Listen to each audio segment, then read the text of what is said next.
Muchísimas gracias por estar con nosotros en esta nueva audición. Continuamos con la serie Un Sermón para toda la vida y continuamos con la panorámica del Sermón de la Montaña o del Sermón del Monte.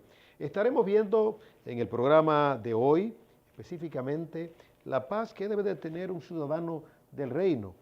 En otras palabras, el Hijo de Dios, el creyente, el cristiano, vive confiado plenamente en Dios. Se le ha dado la gracia de la fe, el don de la fe. Pero luego veremos también que el Hijo del Reino, el Hijo de Dios, el cristiano, vive bajo el temor de Dios.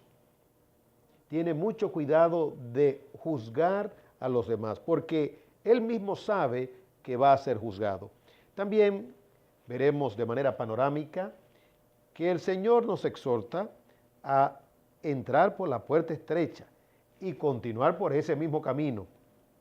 Finalmente, se nos habla de los falsos profetas y el Señor dice que debemos cuidarnos, que debemos estar con los ojos abiertos y también que si obedecemos su palabra, pues estaríamos edificando sobre una roca fuerte, una roca firme. Pero si desobedecemos la palabra o si edificamos bajo nuestra propia opinión o nuestro propio parecer, es como si edificáramos bajo la arena. En el programa pasado estuvimos viendo específicamente, en la conclusión, el perdón. Estuvimos viendo el perdón. Si somos perdonados por Dios, entonces debemos perdonar a los demás. Pero hay algo que se debe destacar aquí, y es el lenguaje del Señor. Pareciera como si no fuese un lenguaje de gracia, sino un lenguaje de ley. Y ese es el gran dilema hoy en día, cómo predicar. Si predicamos de manera deductiva, vamos a errar al blanco. No es que no se pueda utilizar el recurso de la deducción y hasta de la hipótesis, de los planteamientos, de las tesis, si se quiere. Pero nuestro divino Salvador, el Señor Jesucristo, en su lenguaje fue firme, fue categórico. En lo relacionado con el perdón, nuevamente decimos, pareciera como si Él estuviera hablando en un lenguaje de ley. Por eso algunos llegan a decir, que el Sermón del Monte no es para nosotros o que está en el antiguo convenio, el antiguo pacto. Observe usted por un momento, dice versículo 14, porque si perdonáis a los hombres sus transgresiones, también vuestro Padre Celestial os perdonará a vosotros. Es una motivación maravillosa, es una motivación maravillosa. En otras palabras, si perdonas, Dios te perdona. Sí, y alguien dirá, perdonamos porque hemos recibido el perdón de Dios también. Es decir, que lo primero es correcto y lo segundo también es correcto. Perdonamos porque hemos recibido el perdón de Dios.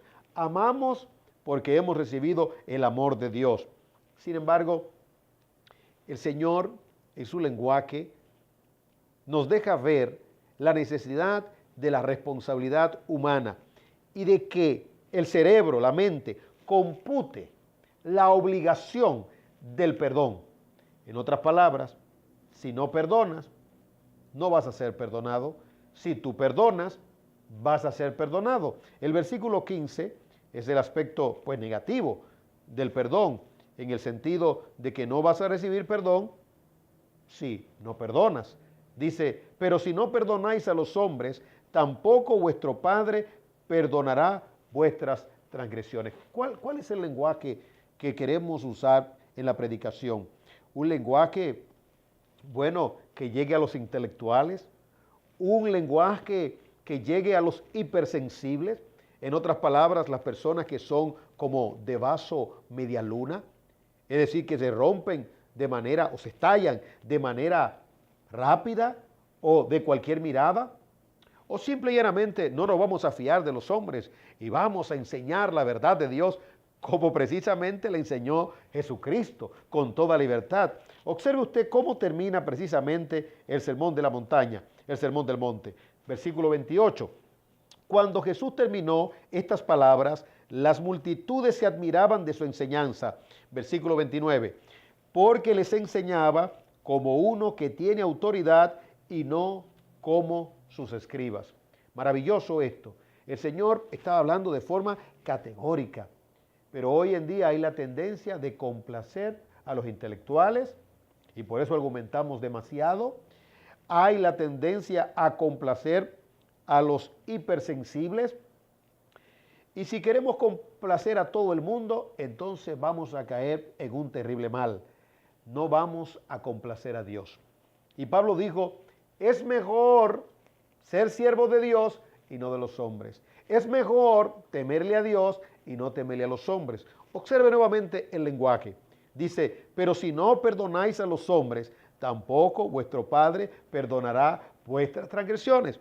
El lenguaje contemporáneo, moderno, y aún de aquellos que saben toda la Biblia y que saben mucha teología y que se han leído a Calvino y que se han leído a San Agustín y que se han leído a otros pensadores de la Edad Media y de la Edad Moderna, pues expresan que no importa si no perdonas, como quiera tú estás en gracia.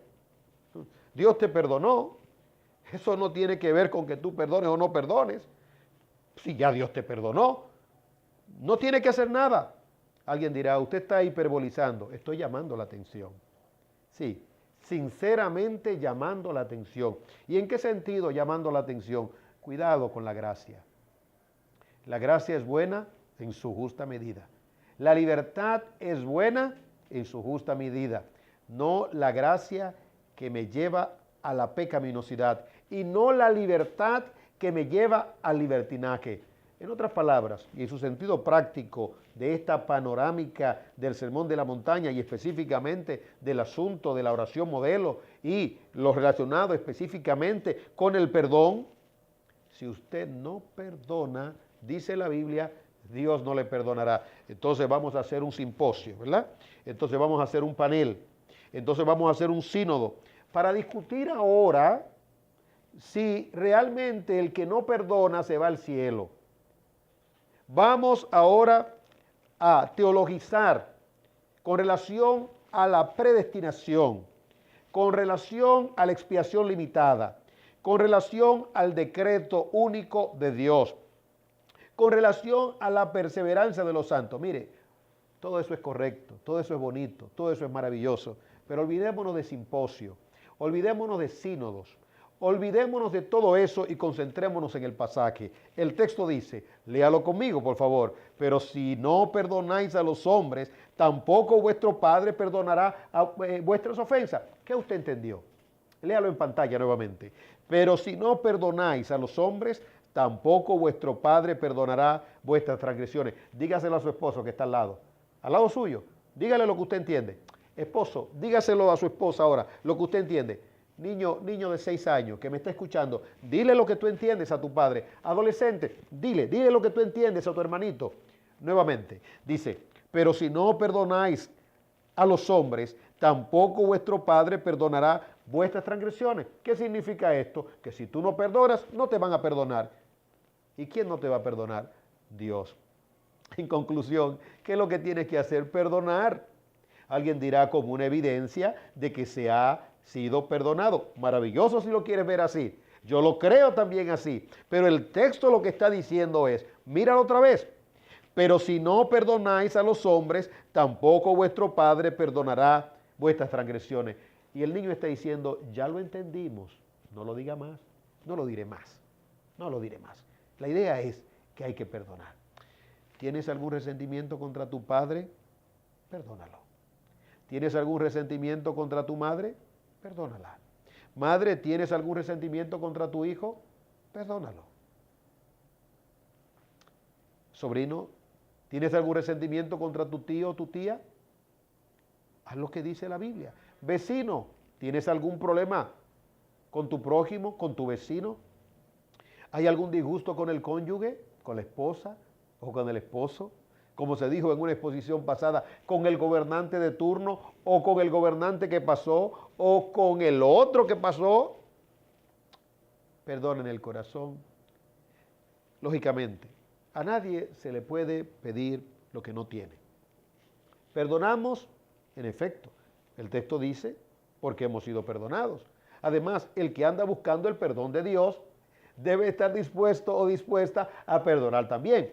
En otras palabras, si soy deudor y hay alguien que me debe a mí y yo estoy buscando el perdón de aquel que es mi acreedor, entonces yo como acreedor también debo perdonar. Y el Señor presentó una parábola, una ilustración maravillosa, destacando el perdón amplio que se recibe de Dios y el perdón mínimo que nosotros damos. En efecto, se le perdonó una gran deuda a este hombre. Él rogó, sí, se fue benevolente, sensible. Sin embargo, le estaba esperando a alguien, ¿sí?, que le debía algo. Págame lo que me debe. Y lo encerró en la prisión. Y entonces el otro acreedor, el mayor, vino con toda la fiereza. En otras palabras, con ira por el acto de injusticia. Se está refiriendo fundamentalmente a Dios. En otras palabras, cuando no perdonamos cosas que son temporales, ¿verdad? Dios dice, pero yo te he perdonado pecados que son perpetuos, que son eternos. En ese sentido, entonces, el lenguaje debe de ser el de Dios. La práctica debe de ser la práctica que Dios demanda, no la que nosotros pudiéramos inventarnos teológicamente para evadir la responsabilidad, para vindicar a personas que no debemos de vindicar. Dios es el que condena, pero nosotros no estamos llamados a vindicar a aquel que Dios condena. No estamos llamados a pasar paño tibio, no, estamos llamados a presentar la verdad de Dios tal y como está. Y conoceréis la verdad, y la verdad os hará libre.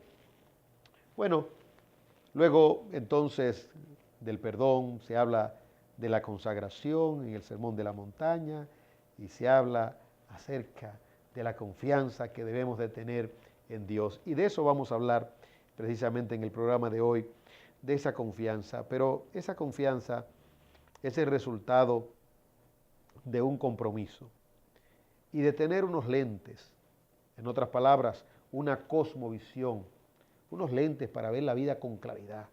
Ese es el gran problema de hoy en día, que los lentes están dañados, la cosmovisión está torcida, está difusa, no se ve con claridad el mundo, la vida. El evangelio que saca a la luz la vida y la inmortalidad, nos permite tener una panorámica clara, clarísima de la vida. Y el resultado de esto, como lo veremos, ha de ser paz. La paz que busca el hombre, pero la busca donde no debe buscarla. Bástale a cada día su propio afán. No se pierda, por favor, la totalidad de la enseñanza del Sermón de la Montaña, un sermón para toda la vida.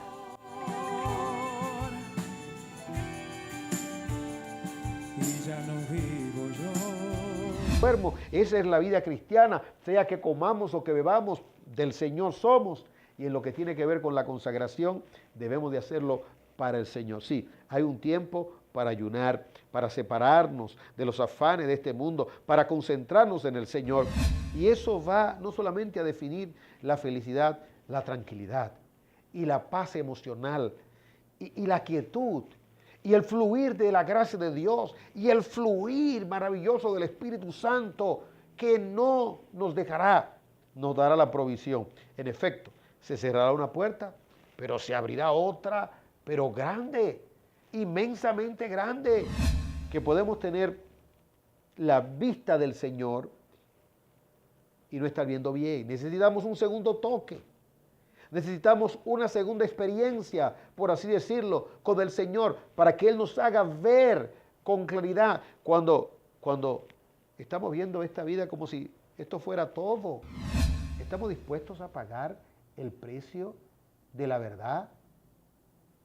El texto dice, nadie puede servir a dos señores, solo le servimos a un Señor, a uno solo, el que esté en el cielo.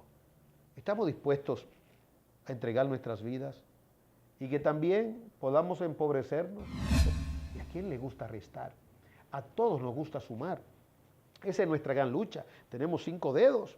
Cuando perdemos uno, nos deprimimos. Tenemos 10 hijos, perdemos uno y nos deprimimos. Todos queremos sumar, nunca restar. Esa es una verdad de vida. El Señor está diciendo, ¿puede añadirle a tu estatura un codo? No, dirán alguien, si hay cirugía. No es de eso que se trata. ¿Acaso puede hacer tu pelo de otro color? Dirá alguno, pero hay tinte. No es de eso que está hablando. Es que tú no puedes hacer una mutación propia, ni unos cambios propios dentro de ti. Eso es soberanía divina y providencia. Y aquí está diciendo, escucha, el mañana no existe.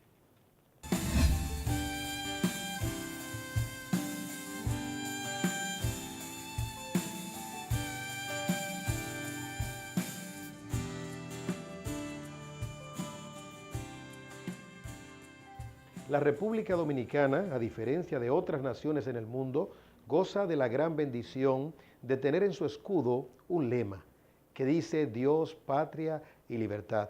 Pero no es un Dios indefinido, porque también dentro del mismo escudo hay una Biblia abierta, con un texto que reza de la manera siguiente, y conoceréis la verdad, y la verdad os hará libre. Lo que se quiere connotar es que el Dios de la República Dominicana, constitucionalmente hablando, es el Dios de la Biblia. Lógicamente que esto no es garantía para que los enemigos pues introduzcan sus perversos tentáculos en esta nación. Nos hemos visto amenazados últimamente por ideas que procuran señalar a la República Dominicana como innoble, cuando es todo lo contrario. Es una nación con una tendencia a la hospitalidad y con una tendencia instintiva a hacer el bien. Eso está demostrado. Un servidor vivió esto 3 días después del terremoto. En esta bendición y en esta libertad que tenemos, debemos aprovechar el tiempo. Y debemos aprovechar el tiempo anunciando todo el consejo de Dios, toda la verdad de Dios. Los medios de comunicación están disponibles. En tal virtud, debemos de sanamente, correctamente, inteligentemente apropiarnos de estos bienes para seguir difundiendo la verdad de Dios. Pero tenemos otra gran bendición, la educación. Ese giro maravilloso que ha dado la educación en la República Dominicana. Pero tenemos también la bendición de poder impartir la verdad de Dios en centros privados, anunciando todo el consejo de Dios a una nueva generación. Necesitamos su ayuda, su colaboración. ¿Para qué? Para seguir difundiendo la verdad de Dios y para seguir equipando y preparando jóvenes y adolescentes. Su ayuda servirá para tomar más espacio, para que los programas sean cada vez más dignos y para que podamos becar a más niños para que puedan recibir una instrucción bíblica, pero una instrucción también con una visión clara de vida. En otras palabras, ¿para qué estamos aquí? ¿Y para qué están estos niños, adolescentes y mañana adultos en esta tierra? La enseñanza es para promover el reino de Dios. Contamos con su identificación, contamos con su ayuda.